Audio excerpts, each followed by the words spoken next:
Muy bien, bienvenidos de regreso. ¿Han disfrutado hasta ahora los estudios? Imagínense, nos falta casi 27 presentaciones. Así que estamos recién comenzando, pero es una serie importantísima, porque es la razón de nuestro existir como iglesia, el de proclamar los mensajes de los tres ángeles al mundo. Pero ¿cómo podemos proclamarlos si no saben realmente lo que están enseñando los mensajes? Ahora en estos momentos vamos a estudiar el tema titulado Dadle gloria a Dios. Pero antes de hacerlo queremos pedir la bendición del Señor. Así que les invito a inclinar sus rostros y vamos a orar. Padre Celestial, gracias te damos por tus múltiples bendiciones. Gracias por tu compañía en esta clase.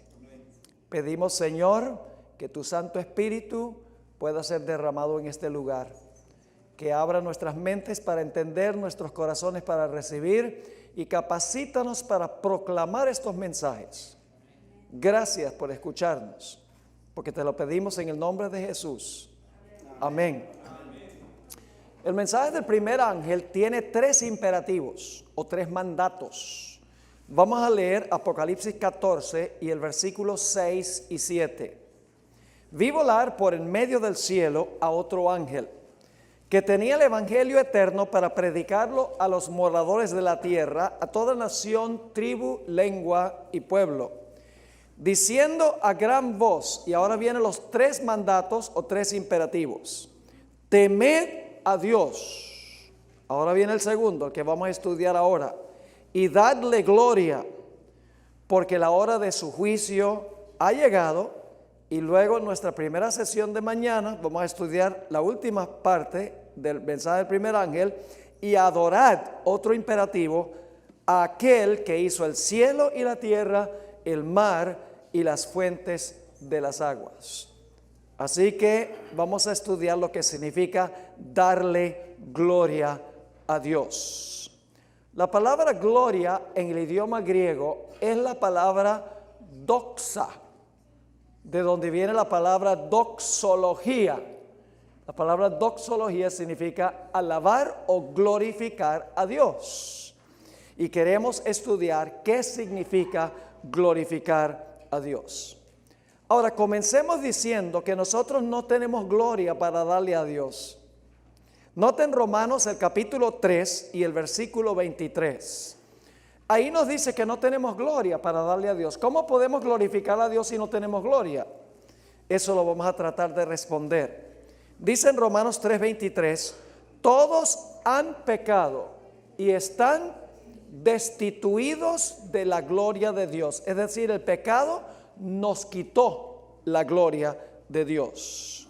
Y claro, hacemos la pregunta, ¿cómo podemos darle gloria a Dios si no tenemos gloria para darle? Bueno, podemos contestar esta pregunta formulando otra pregunta, y es, ¿qué es la gloria de Dios que nosotros debemos darle aunque no la tenemos? Bueno, literalmente, la gloria de Dios es la luz deslumbrante que lo rodea a Él, literalmente. Noten Éxodo 24, 15 al 17, estamos en la página 38 de nuestro manual. Está hablando aquí de cuando Dios se encontró con Moisés y el pueblo al pie del monte Sinaí. Dice, entonces Moisés subió al monte y una nube cubrió el monte. Y la gloria de Jehová reposó sobre el monte Sinaí. Y la nube lo cubrió por 6 días.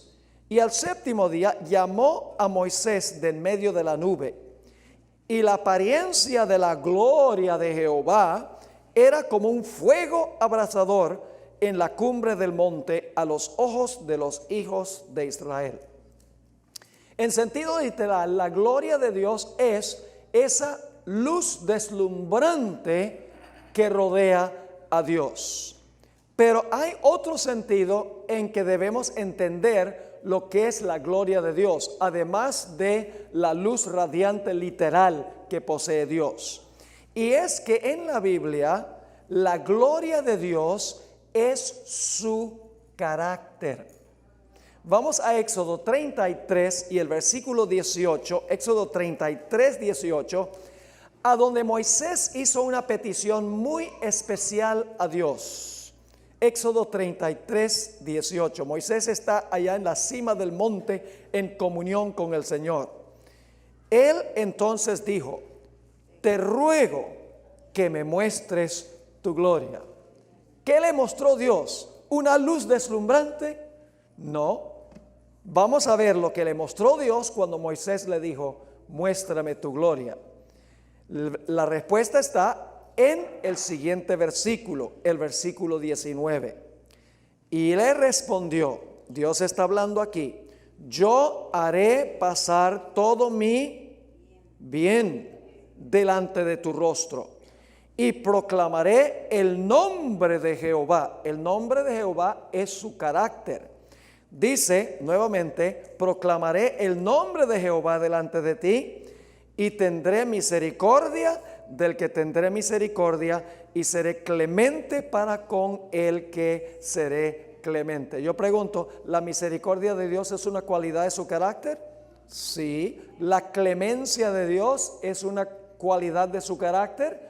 ¿Cómo no? ¿El bien o la bondad de Dios es una cualidad de su carácter? Sí. ¿Qué le está mostrando Dios a Moisés? Le está mostrando rasgos de su carácter. Y fíjense, dice: yo haré pasar todo mi bien delante de tu rostro. Ahora, en Éxodo 34 se amplía esto. Éxodo 34 y el versículo 5 hasta el versículo 7. Y Jehová descendió en la nube y estuvo allí con él, proclamando ¿qué cosa? Ahí está lo mismo que acabamos de leer, proclamando el nombre de Jehová. Y pasando Jehová delante de él, lo que acabamos de leer en Éxodo 33, y pasando Jehová por delante de él, proclamó: Jehová, Jehová. Ahora vienen las cualidades de su carácter: fuerte, misericordioso y piadoso, tardo para la ira y grande en misericordia y verdad, que guarda misericordia a millares, que perdona la iniquidad, la rebelión y el pecado, y que de ningún modo tendrá por inocente al malvado. Es que Dios también es un Dios de justicia, por eso no puede justificar al malvado. Que visita la iniquidad de los padres sobre los hijos y sobre los hijos de los hijos hasta la tercera y cuarta generación. ¿Qué le mostró Dios a Moisés? Le mostró su nombre, los rasgos de su carácter. La gloria de Dios que Moisés solicitó ver es el glorioso carácter de Dios. Ahora, ¿cómo revela Dios su gloria? ¿Cómo revela Dios su carácter? Dios revela su carácter en primer lugar en la naturaleza que Él creó. Dice en el Salmos 19 y el versículo 1: los cielos cuentan la gloria de Dios y el firmamento anuncia la obra de sus manos. Cuando contemplamos la naturaleza, estamos contemplando el carácter de Dios, porque Dios le encanta la belleza, le encanta darnos cosas buenas, cosas hermosas, cosas que alargan la vida, cosas que nos dan buena salud. Es decir, Dios se revela en su creación, revela su carácter en su creación. Pero Dios también revela su gloria o su carácter en su obra de salvar al ser humano. Noten el Salmo 79 y el versículo 9. Estamos aquí en la página 39 del manual. Ayúdanos, oh Dios, de nuestra salvación. ¿Por qué razón? ¿Por qué va a ayudar Dios con su salvación? Por la gloria de tu nombre. Y líbranos y perdona nuestros pecados por amor de tu nombre. Es decir, Dios también revela la gloria de su carácter al salvar al ser humano, al perdonar los pecados de los seres humanos. Dios revela su carácter en la naturaleza y Dios revela su carácter también en la salvación. En el Salmo 85 y el versículo 9 encontramos las siguientes palabras: ciertamente cercana está tu salvación a los que le temen, para que habite ¿qué cosa? la gloria en nuestra tierra. Cuando Dios revela su salvación, Dios está revelando ¿qué cosa? Su gloria en la tierra. Es decir, el carácter de Dios es su gloria. Es lo que Dios le mostró a Moisés, cualidades de su carácter. Ahora, lo interesante es que cuando Moisés pasó todo ese tiempo con Dios en la cima del monte Sinaí, se contagió con la gloria de Dios. Noten Éxodo 34 y el versículo 29. Y aconteció que descendiendo Moisés del monte Sinaí, con las 2 tablas del testimonio en su mano, al descender del monte no sabía Moisés que la piel de ¿qué? La piel de su rostro resplandecía después que hubo hablado con Dios. Yo pregunto, ¿por qué brillaba su rostro? Porque había estado hablando ¿con quién? Con Dios. La gloria de Dios es pegajosa.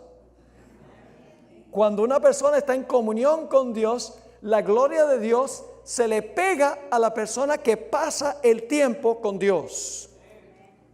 Noten Éxodo 33 y el versículo 11 nos dice: y hablaba Jehová a Moisés como cara a cara, como habla cualquiera a su compañero.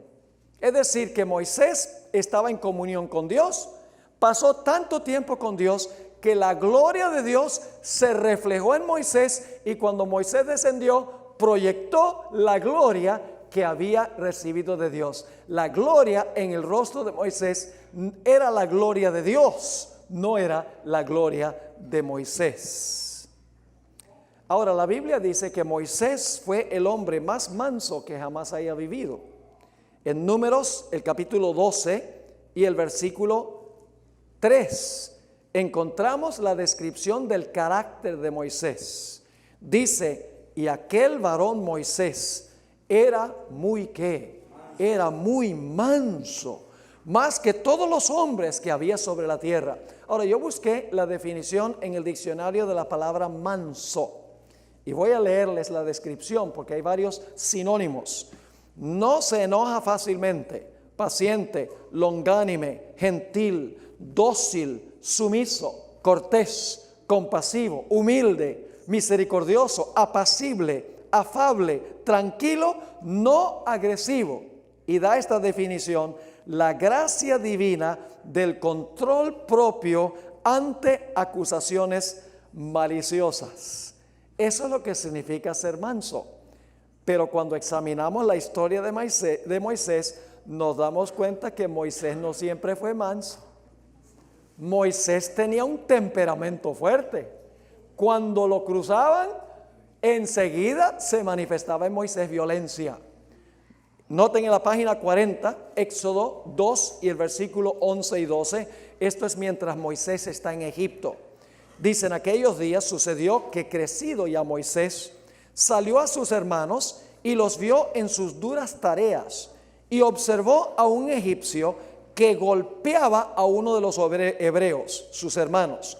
Entonces miró a todas partes. Esto fue un asesinato premeditado, porque dice que miró a todas partes, y viendo que no parecía nadie, mató al egipcio y lo escondió en la arena. Moisés tenía un carácter violento cuando estaba en Egipto durante los primeros 40 años de su vida. Es más, la vida de Moisés se divide en 3 segmentos de 40. Los primeros 40 años los pasó en Egipto, en un medio ambiente idólatra, donde la ostentación, el dinero y la fama predominaban. El segundo segmento de 40 años los pasó Moisés desaprendiendo lo que había aprendido en Egipto, mientras tendía las ovejas de su suegro allá en Madián. Durante esos 40 años pastoreó las ovejas de Jetro en preparación para pastorear las ovejas del Señor en el desierto los últimos 40 años de su vida. En esos 40 años que pasó en el desierto de Madián, Moisés fue que tuvo comunión intensa y personal con Dios. En ese periodo, Moisés, contemplando a Dios y teniendo comunión con Él, llegó a asemejarse en carácter a Dios. Llegó a reflejar la mansedumbre y la humildad de Dios en su vida. Ahora, la Biblia nos dice que había uno mayor que Moisés. Moisés era solamente un símbolo o un tipo o una ilustración de lo que iba a ser en el futuro el Señor Jesús y la comunión que Jesús iba a tener con su Padre. Vamos a Deuteronomio 18 y el versículo 18, a donde Dios prometió que después de Moisés, Dios iba a levantar un profeta mayor que Moisés, que resulta ser Jesús.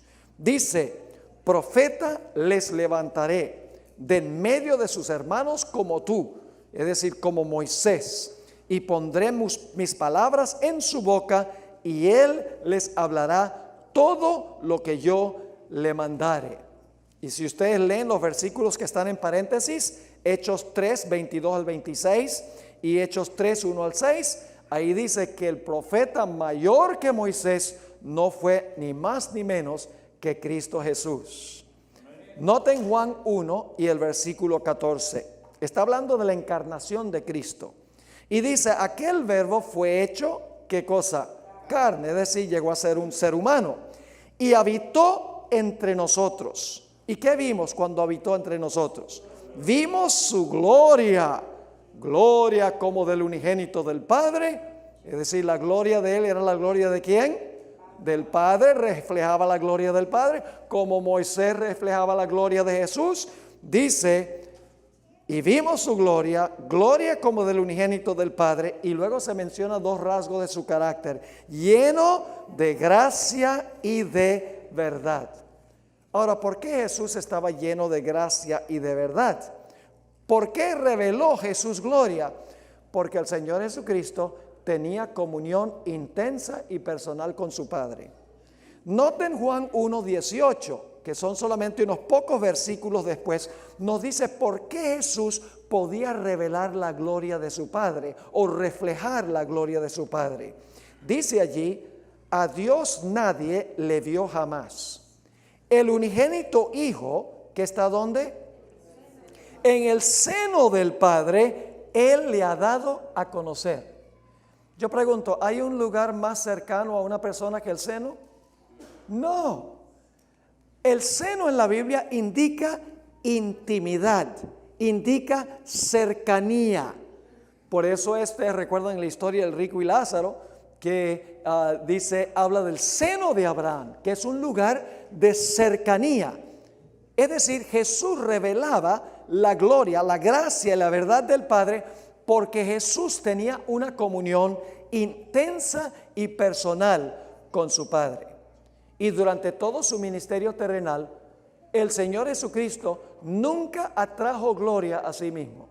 Siempre atrajo la gloria al Padre, como había hecho Moisés. Cada vez que había rebelión en el pueblo, Moisés no decía: este pueblo rebelde, y entonces trataba de vengarse del pueblo. No.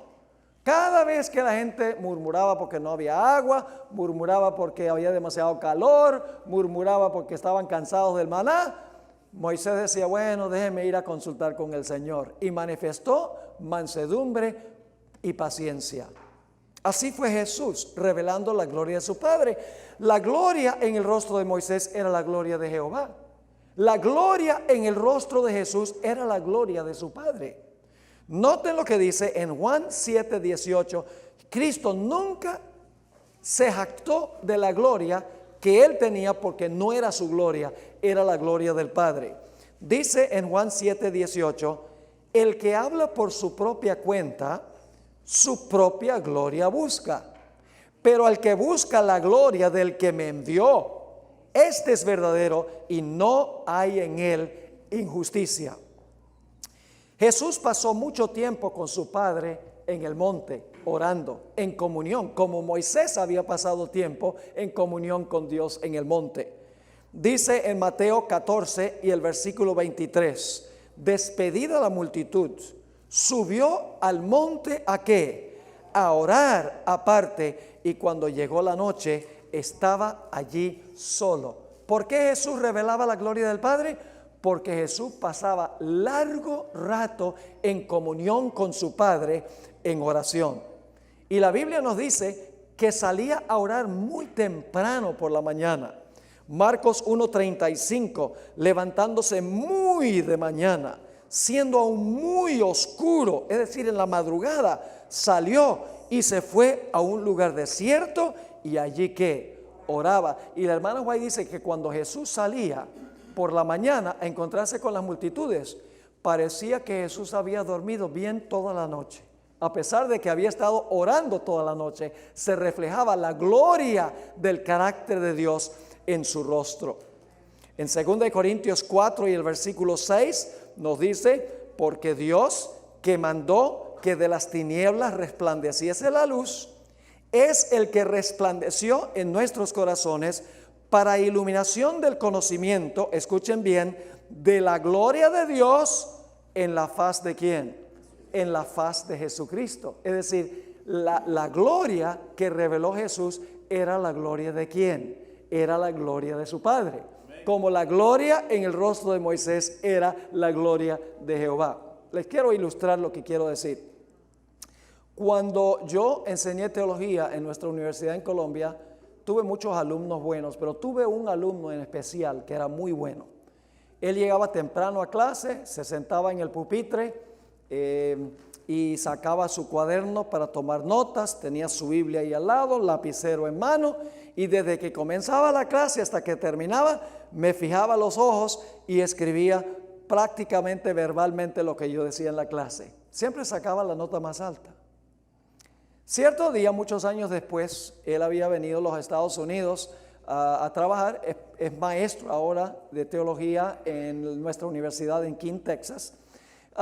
Un día viene una hermana y me dice, Pastor Bor, ¿usted conoce al pastor tal y tal? Y mencionó el nombre del alumno. Y yo le dije, sí, hermano, lo conozco muy bien. Ella dice, pues usted predica igualito a él. Y yo me sonreí más por dentro que por fuera para no ofenderla. Pero le dije, hermana, mire, este muchacho fue alumno mío, pasó por mis clases por 3 años. Y cuando un individuo pasa 3 años con un profesor, algo se le pega. El año pasado invitamos a este pastor para nuestro estudio a grabar una serie que está disponible de Secrets and Seals sobre Apocalipsis, muy muy bueno. Él se llama Jorge Rico. Y yo, como fue durante el día que hicimos la producción y no en la noche, pues la hermandad no podía venir de día, así que no había nadie en el estudio cuando él presentó los temas.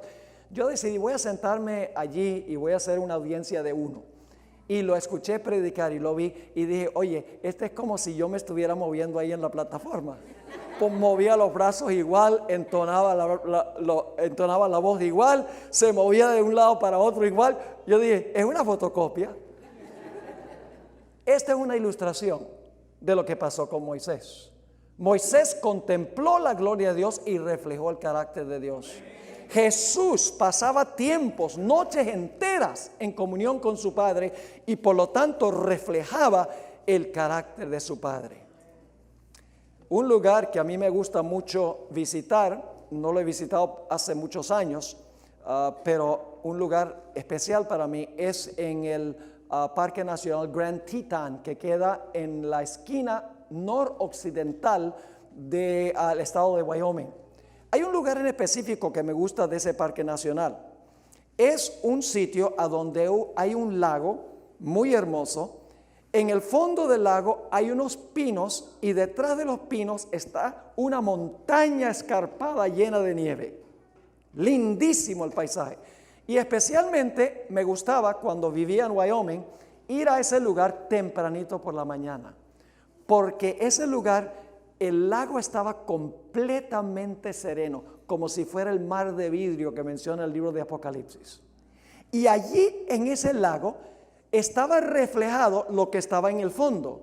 Se reflejaban los árboles, la montaña con la nieve, pero perfectamente ahí en el lago. Yo tengo varias fotos que tomé en ese lugar.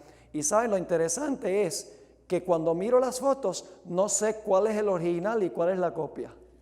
Es decir, yo miro y pongo la foto así, y será este el original y este el reflejo. Lo volteo, será este el original o el reflejo, porque el reflejo es absolutamente perfecto en ese lago. Así es cuando pasamos tiempo con Dios. Cuando pasamos con tiempo con Dios, cada día reflejamos su gloria, hasta que, dice el Espíritu de Profecía, revelaremos su gloria perfectamente. La imagen de Cristo reflejada perfectamente en nosotros, como pasó con Moisés. Y saben que Moisés, en 40 años que Moisés pasó en el desierto con el pueblo, no se menciona ni un solo pecado, sino hasta que golpeó la roca 2 veces. Todas las veces que el pueblo le probaba la paciencia, y eran más de 1 millón de miembros, esta iglesia es fácil pastorearla, pastor, comparado con Moisés. Imagínense todos esos miembros quejadientos y todo el tiempo bravos con Moisés, que la comida, queremos carne y que no tenemos agua y estamos cansados y queremos entrar a la tierra prometida. Regresemos a Egipto, todo el tiempo quejándose, y Moisés mostrando paciencia. 40 años no se menciona ni un solo pecado que haya cometido Moisés, sino hasta que golpeó la roca 2 veces. Y el Espíritu de Profecía dice que si él no hubiera cometido ese único pecado, Dios lo hubiera llevado al cielo sin ver la muerte. Así será la generación final. Estará tan cerca a Jesús, reflejará tan plenamente el carácter de Jesús, que estarán vivos cuando el Señor Jesucristo regrese en poder y gloria. Noten Juan 14, el versículo 8 al 10. Esto es en la página 42 de su manual. Aquí Felipe hace una petición a Jesús. Felipe le dijo: Señor, muéstranos al Padre y nos basta. Jesús le dijo: ¿tanto tiempo hace que estoy con vosotros y no me has conocido, Felipe? El que me ha visto a mí, ha visto al Padre. ¿Cómo pues dices tú, muéstranos al Padre? ¿No crees que yo soy en el Padre y el Padre en mí? Las palabras que yo os hablo, no las hablo por mi propia cuenta, sino que el Padre que mora en mí, Él hace las obras. La intimidad entre el Padre y Jesús era tan grande que ver a Jesús era como ver al Padre. Así de cercano era. Y lo mismo vamos a encontrar, puede pasar con nosotros. Ahora, hablemos un poco más de la gloria de Dios que se reflejó en Jesús. Estamos a mediados de la página 42. El pueblo judío de la época de Cristo enseñaba que Dios castigaba con enfermedad a los grandes pecadores. Pero Jesús, al sanar a los enfermos, estaba mostrando que Dios no los enfermaba, que Dios quería que los que estaban enfermos estuvieran sanos. La sierva de Dios dice en El deseado de todas las gentes, página 373, lo que indujo a los judíos a rechazar la obra del Salvador era la más alta evidencia de su carácter divino, el mayor significado de sus milagros. Escuchen, el mayor significado de sus milagros se ve en el hecho de que eran para bendición de la humanidad. La más alta evidencia de que Él provenía de Dios estriba en que su vida revelaba el carácter de Dios. Jesús revelaba el carácter de Dios, que es su gloria. Ahora, los milagros de Jesús se describen en la Biblia como su gloria, porque en los milagros Dios está diciendo: yo quiero que la gente esté sana, yo quiero que la gente esté viva, yo quiero que la gente tenga bendición abundante. Ahora, fíjense lo que dice Juan 2 y el versículo 11. Los milagros de Jesús se les llama su gloria. ¿Ustedes recuerdan en las bodas de Caná? Se acabó el vino o el jugo de uva. La mamá de Jesús dijo a Jesús: no hay jugo de uva, no hay vino. Y entonces el Señor Jesucristo hizo el milagro de transformar el agua en jugo de uva o en vino, como dice la Biblia. Y fíjense cómo la Biblia describe los milagros de Jesús. En Juan 2:11, este principio de señales hizo Jesús en Caná de Galilea y manifestó, ¿qué cosa? Manifestó su gloria, y sus discípulos creyeron en él. El milagro de Jesús fue su gloria. En el caso de la resurrección de Lázaro encontramos lo mismo. Juan 11, el versículo 4 y el versículo 39 y 40. Ustedes recuerdan que Lázaro murió y entonces las hermanas de Lázaro dijeron, bueno, si hubiera venido antes, Lázaro no se hubiera muerto. Ahora, noten lo que dice el versículo 4. Oyéndolo Jesús dijo, esta enfermedad no es para muerte, hablando de Lázaro, sino para ¿qué? Para la gloria de Dios, para que el Hijo de Dios sea glorificado por ella. Es decir, la resurrección de Lázaro fue para glorificar a Dios por lo que hizo Jesús. Versículo 39 y 40. Dijo Jesús, quitad la piedra. Marta, la hermana del que había muerto, le dijo, Señor, hiede ya, porque es de 4 días. Jesús le dijo, no te he dicho que si crees verás qué cosa, la gloria de Dios. Los milagros de Jesús fueron la gloria de Dios. No atraía la gloria a Jesús, sino que atraía la gloria al Padre que hacía los milagros a través de Jesús y demostraba que Él quería que la raza humana estuviera sana, que no estuviera enferma, contrario a lo que enseñaban los líderes espirituales de la época. Noten Hechos 10 y el versículo 38. Cómo Dios ungió con el Espíritu Santo y con poder a Jesús de Nazaret. Y cómo éste anduvo haciendo ¿qué cosa? Bienes. ¿Y qué haciendo qué más? Y sanando a todos los oprimidos por el diablo. Ahora, ¿cómo hacía Jesús eso? Algunos dicen, bueno, Jesús hizo eso con su propio poder y con su propia gloria. No, Señor. ¿Qué dice la última parte del versículo? Sanando a todos los oprimidos por el diablo, porque Dios estaba con él. ¿Para quién era la gloria? Para el Padre. Lo que hacía Jesús, revelar el carácter de Dios, era para la gloria del Padre. Por eso, cuando Jesús hacía milagros, la gente no glorificaba a Jesús, sino que la gente glorificaba a Dios. Noten lo que dice Lucas 13 y el versículo 13. Aquí está hablando de la mujer que había estado por 18 años con una enfermedad.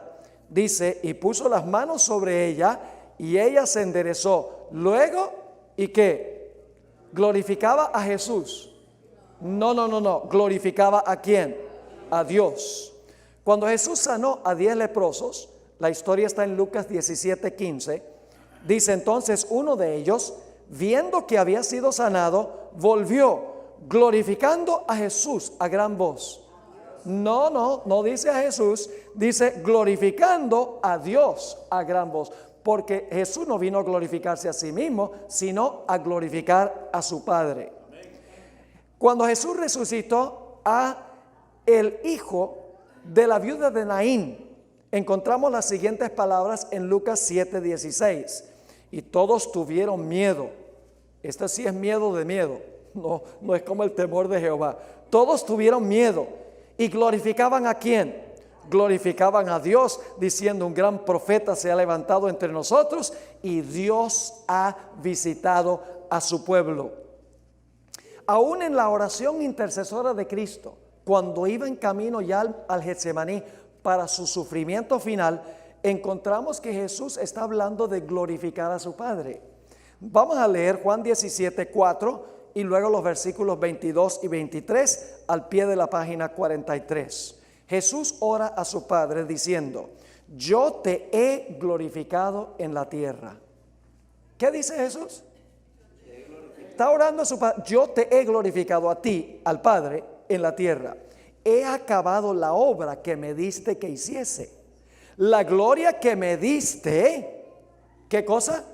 Yo les he dado, para que sean uno, así como nosotros somos uno. Yo en ellos y tú en mí, para que sean perfectos en unidad, para que el mundo conozca que tú me enviaste y que los has amado a ellos, como también a mí me has amado. ¿Saben cuál es la más grande revelación de la gloria de Dios en el ministerio del Señor Jesucristo? Su muerte en la cruz. Noten Juan, el capítulo 12 y el versículo 23 y 24. Esta es la página 44 de nuestro manual. Jesús les respondió diciendo, ha llegado la hora para que el Hijo del Hombre sea ¿qué? glorificado. De cierto os digo que si el grano de trigo no cae en tierra y muere, queda solo. Pero si muere, lleva mucho fruto. ¿Cuál fue la gloria más grande de Jesús? La gloria más grande de Jesús fue su muerte en la cruz.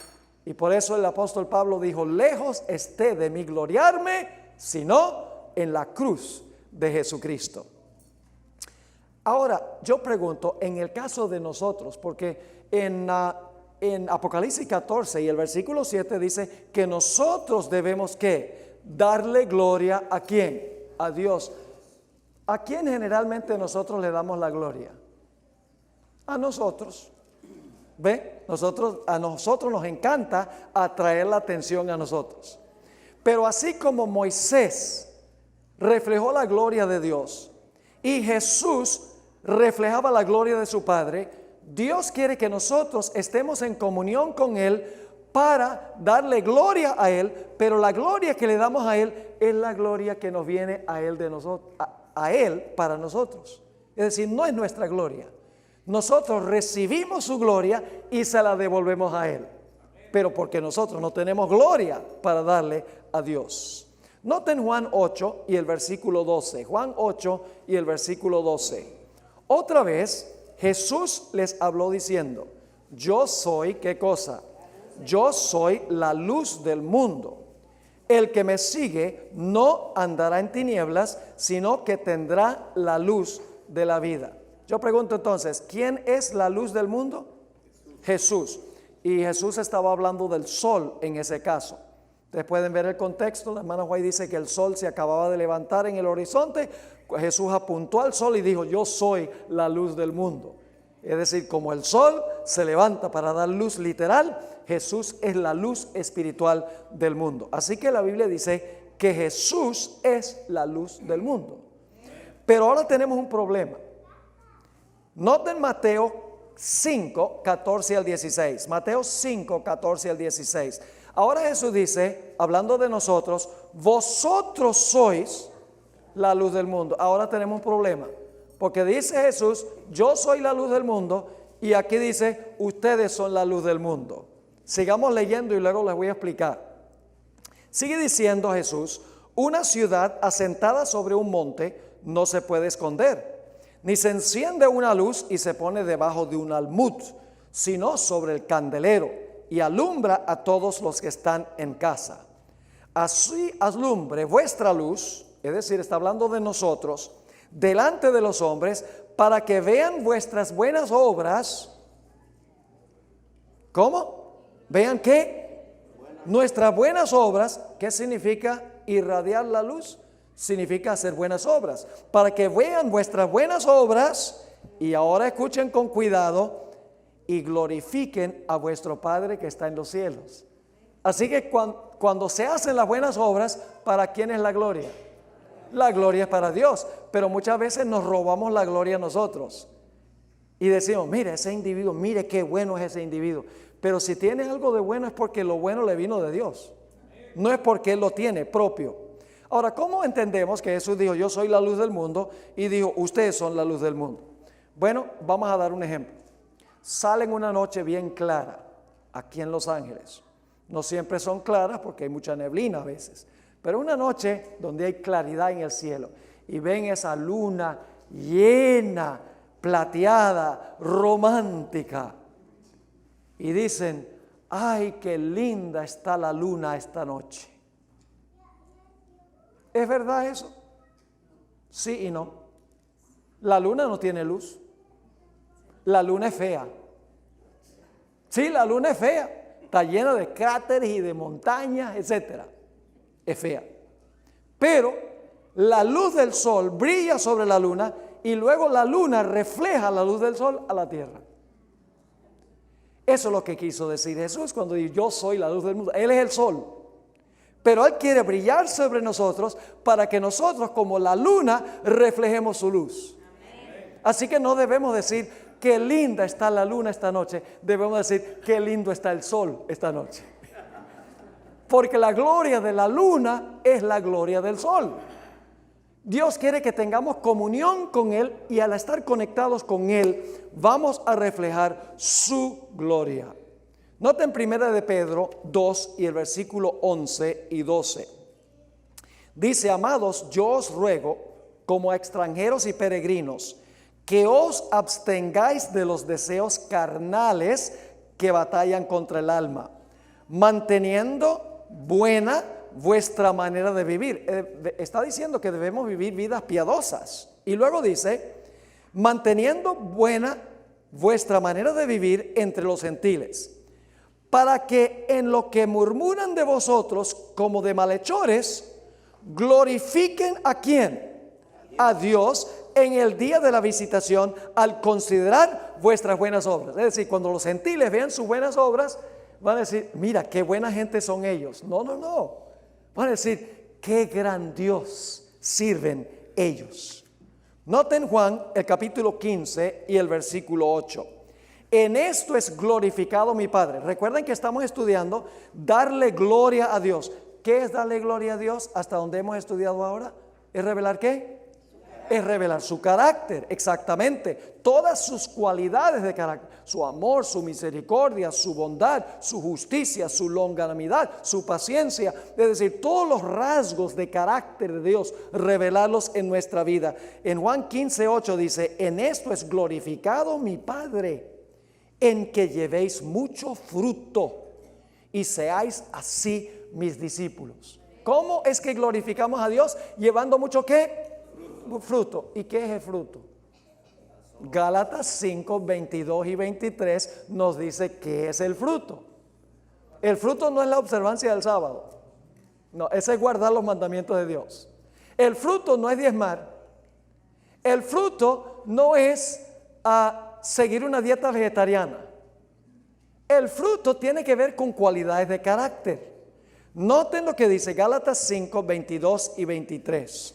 Mas el fruto del Espíritu es amor, gozo, paz, paciencia, benignidad, bondad, fe, mansedumbre, templanza.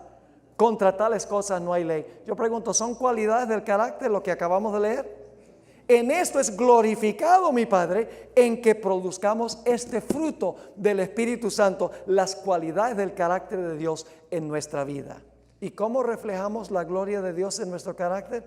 Pasando tiempo con Dios, orando intensamente a Dios, estudiando la palabra de Dios, hablando a otros en cuanto a la grandeza del Dios que nosotros servimos.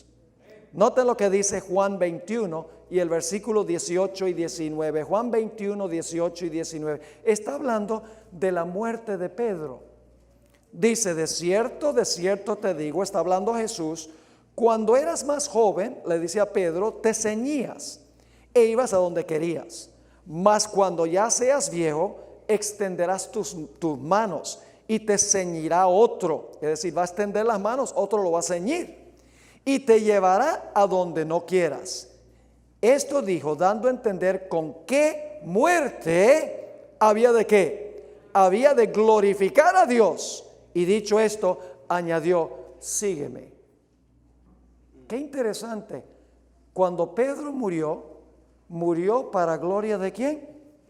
Para gloria de Dios. Y ustedes, ¿cómo es eso?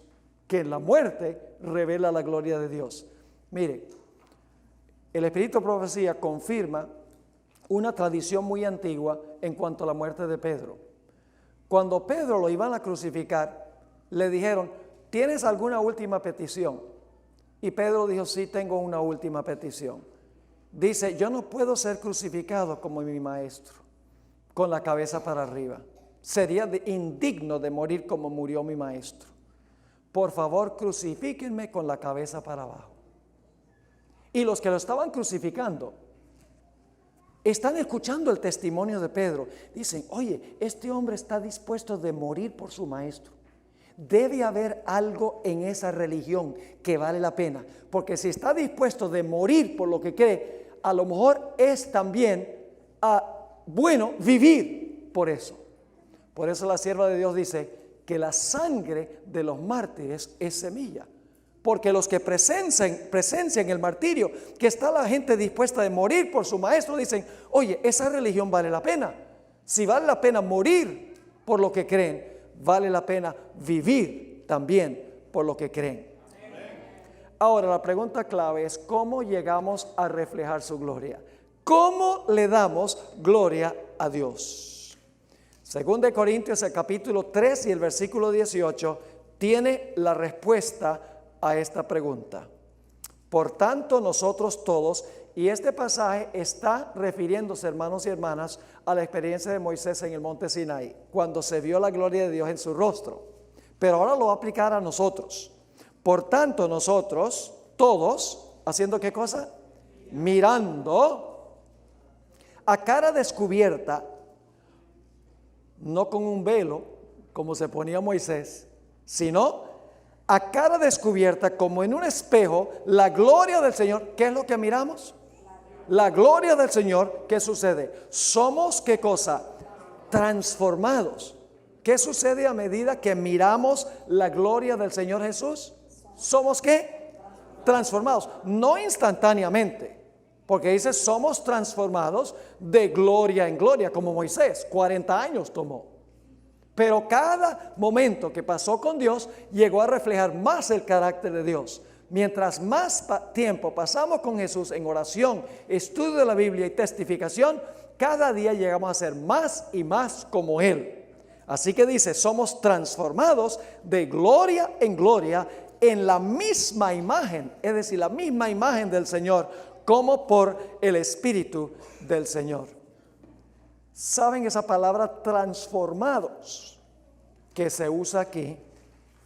Es una palabra muy interesante. La palabra metamorfoo. ¿Qué palabra en español viene de metamorfoo? La palabra metamorfosis. ¿Qué es una metamorfosis? Bueno, déjenme preguntarles, ¿en qué se parece un gusano a una mariposa? En nada. El gusano se arrastra y la mariposa vuela. El gusano es feo y la mariposa es bonita. La mariposa es el fruto de una metamorfosis. Por muchos años, cuando yo era niño, yo coleccionaba mariposas.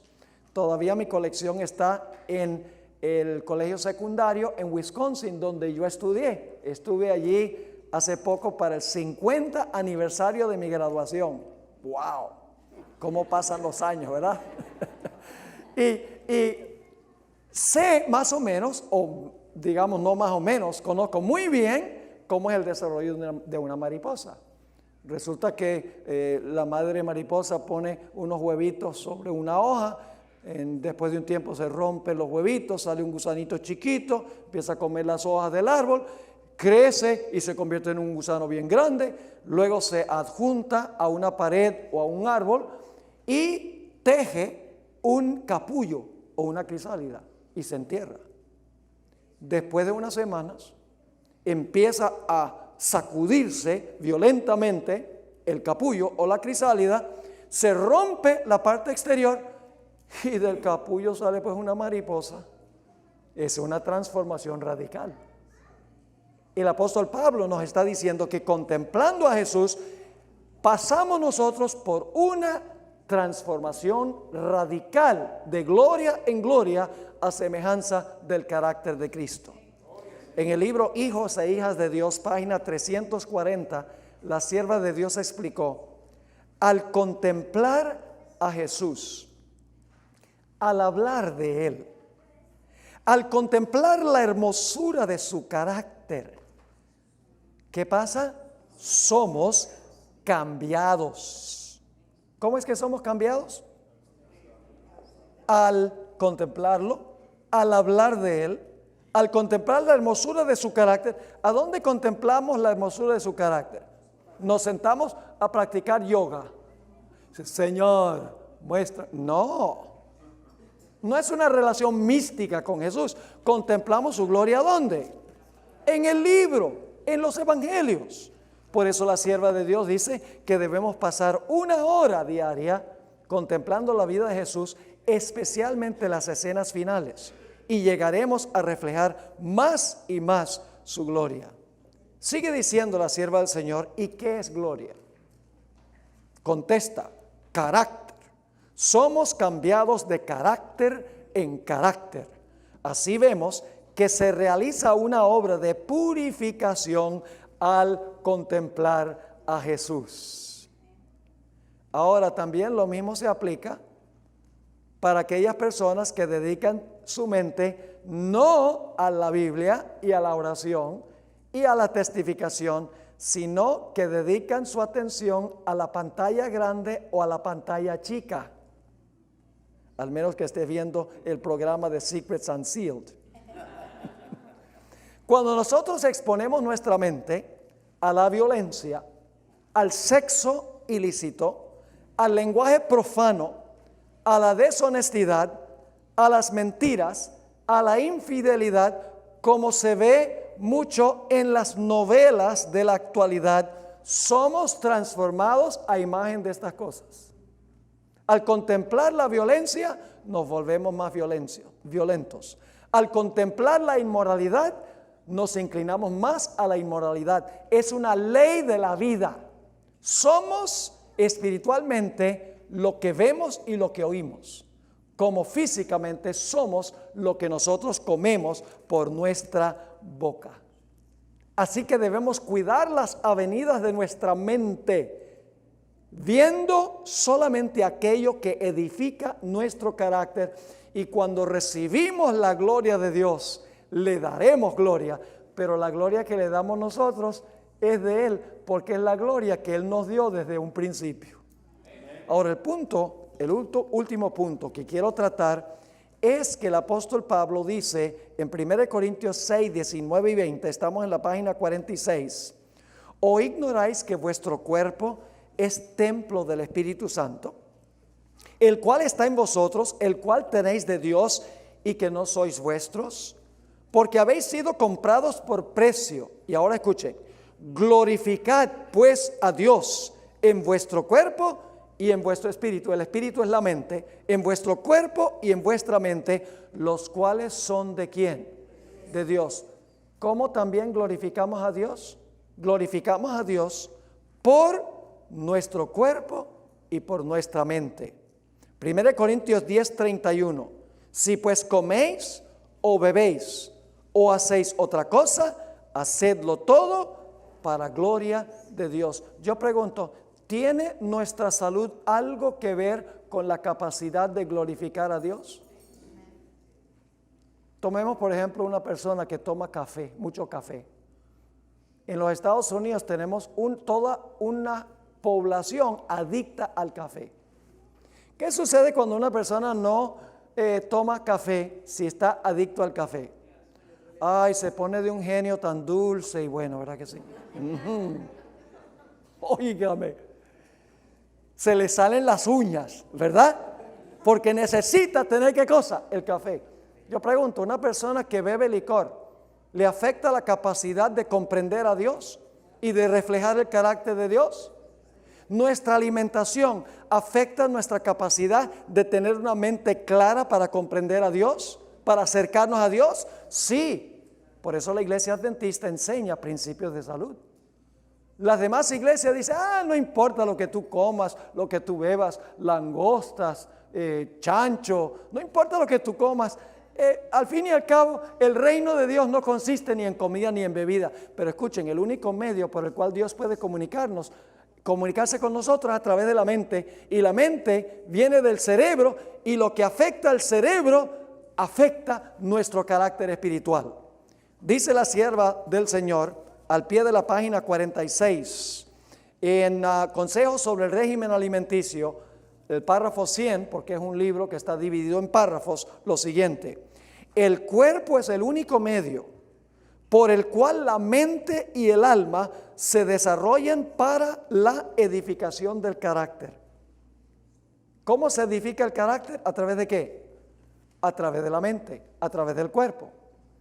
Yo pregunto, cuando nosotros maltratamos el cuerpo fisiológicamente, ¿eso afecta nuestra relación con el Señor Jesús, con nuestro Dios? Sí, Señor. Sigue escribiendo la sierva del Señor lo siguiente: De allí que el adversario de las almas, Satanás, encamine sus tentaciones al debilitamiento y a la degradación de ¿qué cosa?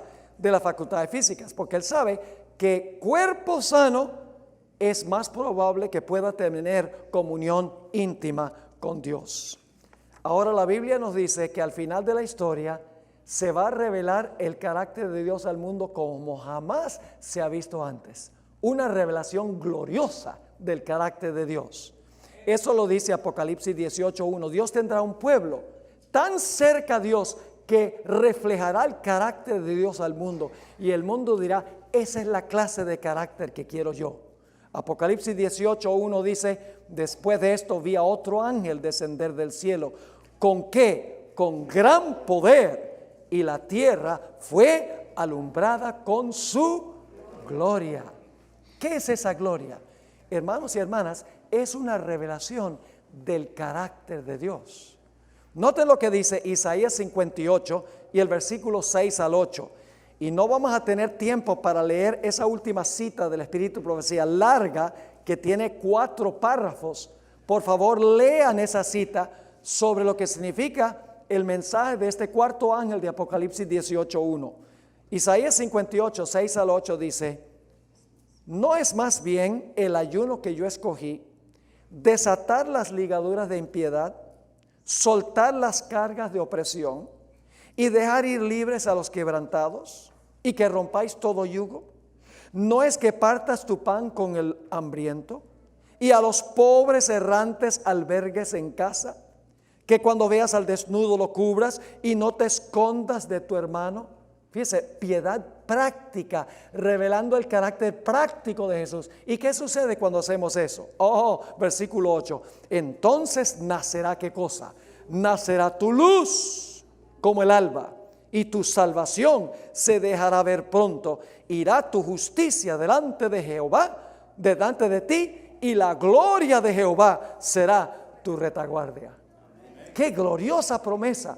La piedad práctica de Jesús en nuestra vida es la revelación del carácter de Dios. Así que, ¿qué quiere decir el mensaje del primer ángel cuando dice, dadle gloria? Significa que estamos en una comunión tan estrecha con Dios a través de la oración, su palabra y la testificación, que la gloria que nos viene por ese contacto con Él, ahora nosotros revelamos su carácter al mundo y la gente dice, esa es la clase de carácter que quiero tener yo.